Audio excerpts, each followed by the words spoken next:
1,000 years ago, when the ink of a good scribe cost more than silver and a single book could ransom a caravan, the world's brightest lantern of learning burned in lands ruled by Islam. Traders walked under moonlit skies carrying pepper, silk, and, more precious still, ideas. In bustling squares from Cordoba to Bukhara, storytellers compared the flight of birds to the flight of thoughts. Both, they said, need sound anatomy to stay aloft. Yet if you open a modern textbook on logic, you may find only a footnote about that golden age. Names that once echoed through marble halls now drift unheard, like constellations behind a city's glare. And still, hidden in every step of a computer algorithm or in the careful language of a courtroom ruling, their fingerprints guide the rules of reasoning. Tonight we brush away the dust and meet 8 thinkers whose patient craft shaped the very skeleton of clear thought, even if the world has nearly forgotten them. Imagine beginning at the banks of the Tigris, where lamps flicker across river water the color of molten bronze.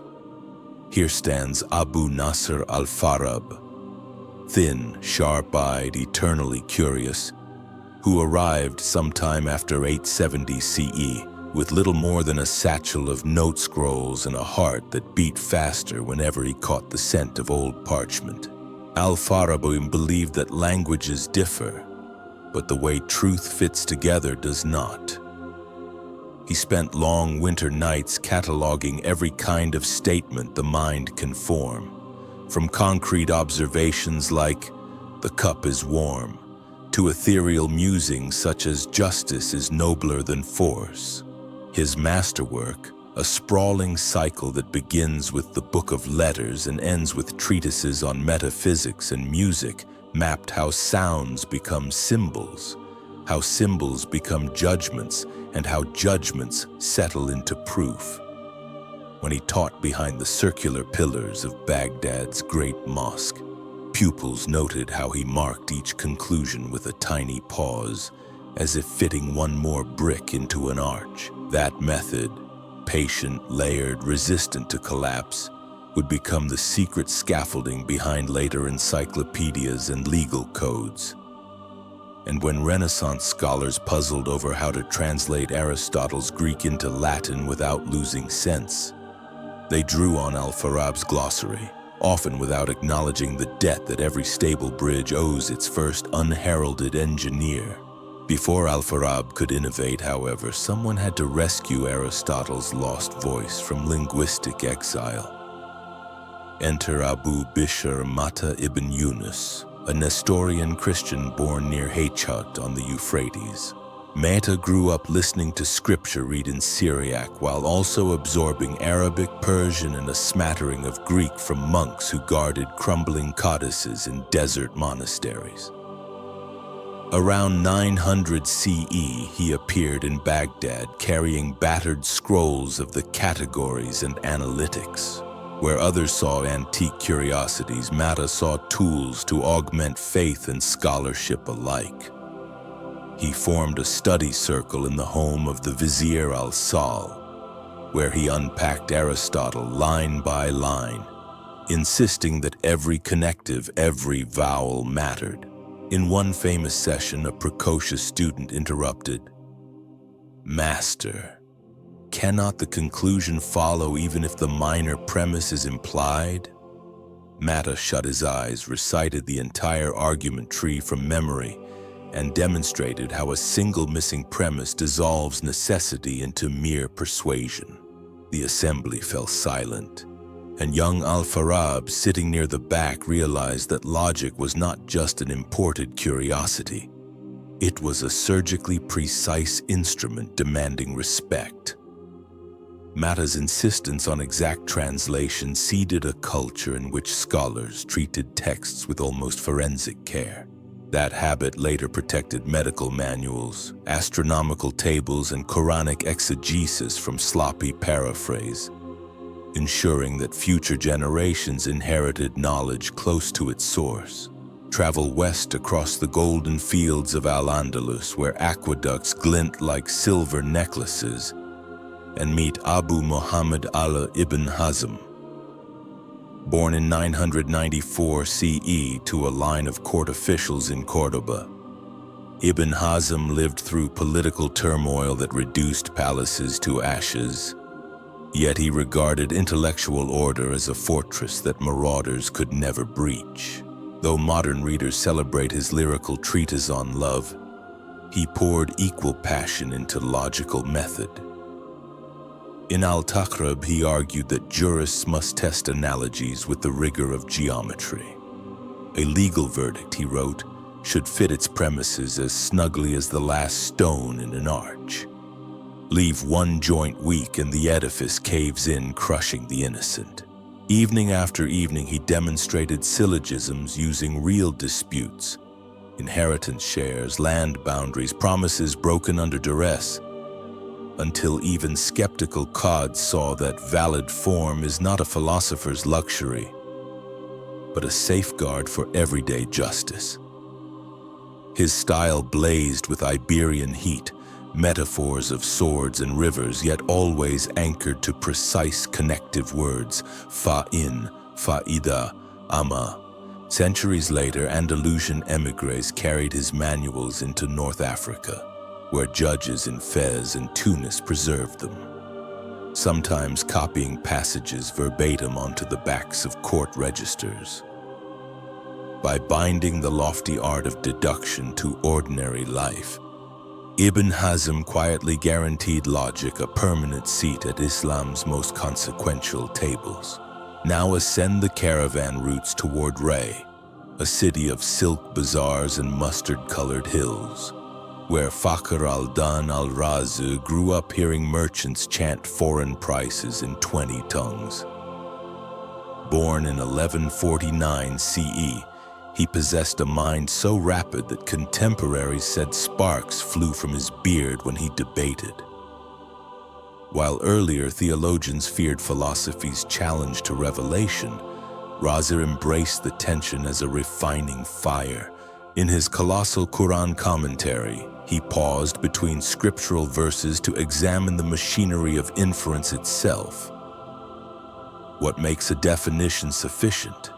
When does induction become certainty? How do we weigh testimony against sensory evidence?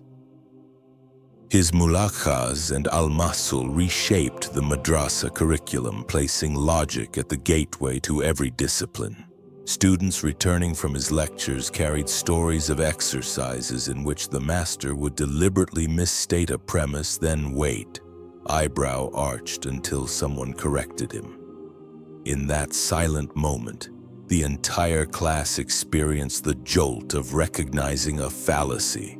Later, Rāzī's insistence on empirical corroboration nudged medical writers and astronomers to test theories, laying bricks for the experimental methods that blossomed in Damascus hospitals and Moraga observatories. Speaking of Moraga, picture a high Persian plateau under a velvet sky pricked by icy stars. There in 1259 CE, Nasīr al-Din al-Ṭūsī supervised an immense observatory, funded by the same Mongol conqueror who had weeks earlier sacked Baghdad. Ṭūsī's life reads like an epic of survival by intellect. Captured, released, re-employed, he turned each upheaval into an opportunity to refine knowledge.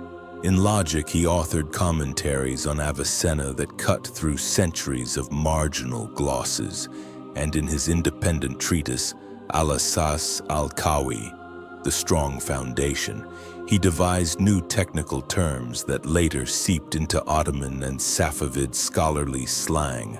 Most remarkable was his Ṭūsī couple, a geometric device transforming two circular motions into a precise linear oscillation. With it, he solved anomalies in Ptolemy's lunar model. 6 generations later, Nicholas Copernicus cited the device, often without naming the Persian who invented it, when he proposed heliocentrism. Ṭūsī proved, better than any exhortation could, that strict logical form can unlock the mathematics of the heavens. On cold nights, he would ascend the observatory tower, align brass sighting tubes toward Mars, and remind assistants that an error of a single degree begins in a misstated premise on parchment long before it appears in the sky. From Ṭūsī's academy emerged Athīr al-Dīn al-Abharī, born around 1213 CE in the slopes of western Iran. Where his master chased complex orbits, Abharī cultivated simplicity. Alarmed that average students found Aristotle's organon as dense as ironwood, he drafted the Isaghuj, a pocket-sized primer organized not by Greek book titles but by questions novices actually asked. What, for instance, distinguishes genus from differentia? Why does a conditional claim require its own truth table? Teachers marveled at how the treatise used vivid images. A merchant sorting spices by scent, a judge weighing two testimonies against a brass balance, to anchor abstract distinctions. By the 14th century, the Isaghuj had become the first logic text many children memorized after basic grammar. Copies sailed with Indian Ocean traders to Mogadishu and Malacca, where local scholars adapted its examples to coconuts and monsoon winds. Though print culture would later erode rote memorization, the cadence of Abharī's sentences lived on in school chants well into the 20th century. A quiet thread linking island madrasas to forgotten Persian valleys. Next, trace that thread to Najm al-Din al-Kathībī, born near Qazvin around 1203 CE. While Abhar prized brevity, Kathībī pursued balance. His Kitab al-Shamsiyya, the Little Sun, harmonized Arabic eloquence with pedantic precision. Organized like a clockwork engine, it begins with concepts, moves through propositions, glides into modal logic, then pauses for a careful examination of fallacies. One anecdote tells of an Ottoman legal scholar who left Istanbul for Cairo carrying two possessions: a letter of introduction and a worn copy of Shamsiyya. Before he could lecture at Al-Azhar, examiners opened the volume and asked him to explain Kathīb's hierarchy of modality. Only after he diagrammed "it is necessary, it is impossible, and it is contingent" on a wax tablet did they approve his salary. Such was the authority of Kathīb's system. During siege discussions at Topkapi Palace, military strategists even used Shamsiyya tables to test the logical strength of proposed alliances. A reminder that careful thought can be as decisive as cannons. Finally, we return to the 10th century ports of Basra, cradled by date palm groves and the tides of the Shatt al-Arab. There, Abū Sulaymān al-Sijistān liked to gather merchants, sailors, midwives, and poets in his courtyard. Unlike formal teachers, he welcomed interruptions. Ask and he would pour sweet tea, then trace syllogisms with a reed on wet clay so listeners could see conclusions crystallize before the marks dried. His Kitab al-Masail collects everyday puzzles. How many witnesses suffice to prove a debt? When does hearsay count as probable knowledge? Can two credible reports cancel each other out? Each answer unfolds as a stepwise demonstration that everyday minds can follow. By framing logic as communal inquiry rather than elite secret, Sijistān planted seeds of public rationality across sectarian and linguistic borders. Fragments of his dialogues traveled with Dhow captains to Gujarat, where scholars later translated them into Gujarati and Malayalam script, proving that a good argument can cross more seas than any navy. Though we have walked through 8 individual lives, their work intertwines like root systems under a shared garden. Matta preserved the seeds. Al-Fārābī cultivated a grammar to grow them.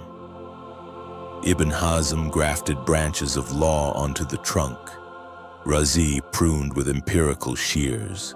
al-Ṭūsī measured the reach of each bough against the sky.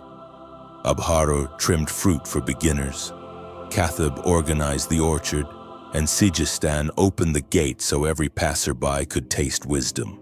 Ideas distilled in their pages crept into Hebrew treatises in Provence, into Latin glossaries at Padua, and eventually into the binary logic of early computing. When Alan Turing formalized decision procedures, he echoed classifications first spelled out on parchment by Muslim sages. When modern judges debate necessary and sufficient conditions, they unknowingly rehearse patterns Ibn Ḥazm inked in exile after Córdoba's fall. So, as the credits of history roll, let us honor these 8 unsung architects of reason. Visualize their settings one last time. The hush of Baghdad's library vaults, moonlight on Andalusian tiles, the whir of an astrolabe in Moraga, call to prayer floating over Basra's canals. Hear pages turning, quills scratching, voices rising in debate, humanity's oldest music of mind seeking truth. Each time you organize thoughts for a presentation, debug a line of code, or weigh evidence in a personal choice, a thin filament of connection hums between you and those long ago scholars. They remind us that clarity is not a luxury. It is a duty we owe to one another, for without clear reasoning, justice falters, science stalls, and faith loses its compass. May their forgotten names glow anew, guiding anyone who dares to think carefully beneath tomorrow's digital constellations.